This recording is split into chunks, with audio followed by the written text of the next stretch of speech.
luka yang tak terlihat. Irman adalah seorang anak pendiam di sekolah menengah atas.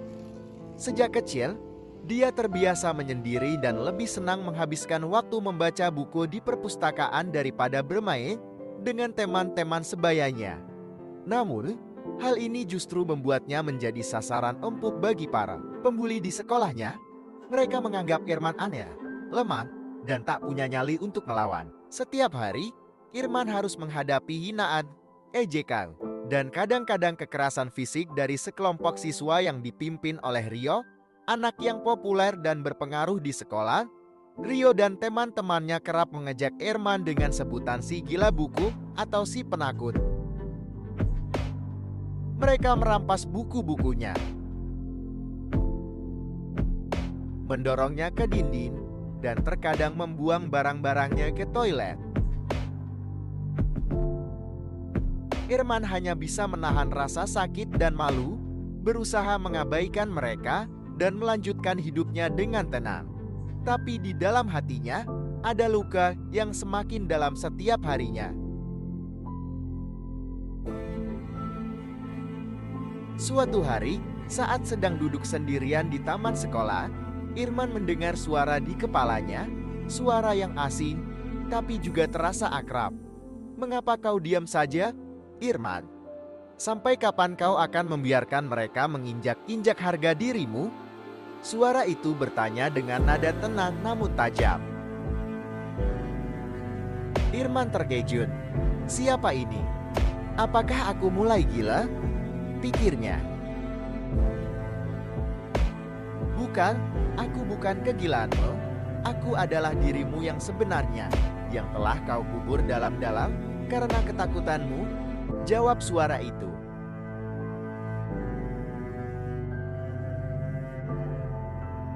Irman merasa bingung dan takut.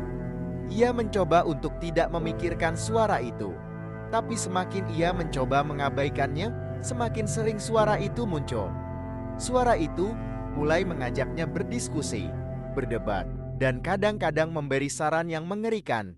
Ia mulai melihat bayangan diri sendiri dalam mimpinya.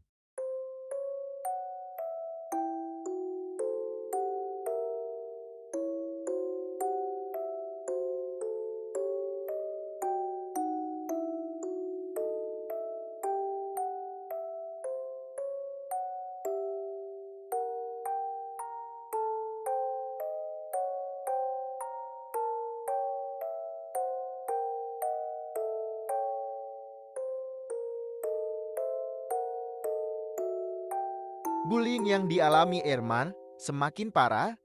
Rio dan gengnya tidak hanya berhenti pada hinaan verbal atau kekerasan fisik ringan. Mereka mulai menyusun rencana-rencana jahat untuk mempermalukan Irman di depan seluruh sekolah.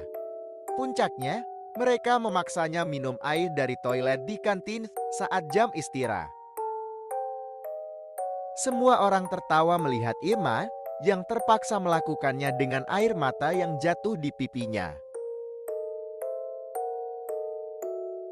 Malam itu, Irman duduk di kamar gelapnya, hatinya dipenuhi rasa marah, benci, dan putus asa. "Sudah cukup, Irman," suara itu kembali bergema, "sudah saatnya kau melawan. Sudah saatnya mereka tahu siapa dirimu yang sebenarnya." Irman, dengan air mata di matanya, mulai berbicara dengan suara di kepalanya, seperti berbicara dengan seorang teman. "Aku takut. Aku tidak bisa. Mereka terlalu kuat." "Tidak, Irman. Mereka yang lemah.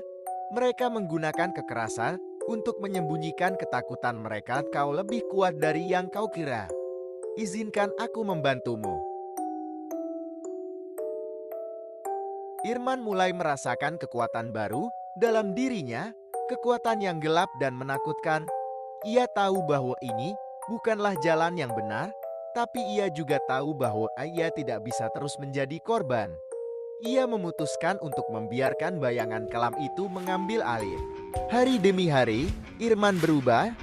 Dia mulai melawan balik.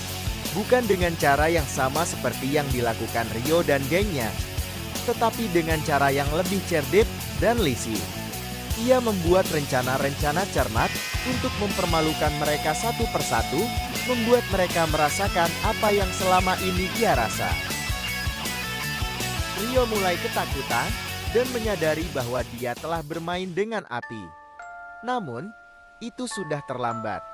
Irman sudah terlanjur berubah, suara di dalam kepalanya telah mengambil alih sepenuhnya, dan kini Irman tidak lagi peduli dengan konsekuensi dari tindakannya. Satu persatu, anak-anak yang pernah membul. Irman kini adalah monster yang diciptakan oleh dunia yang kejam, dan tidak ada yang bisa mengembalikan dirinya yang dulu.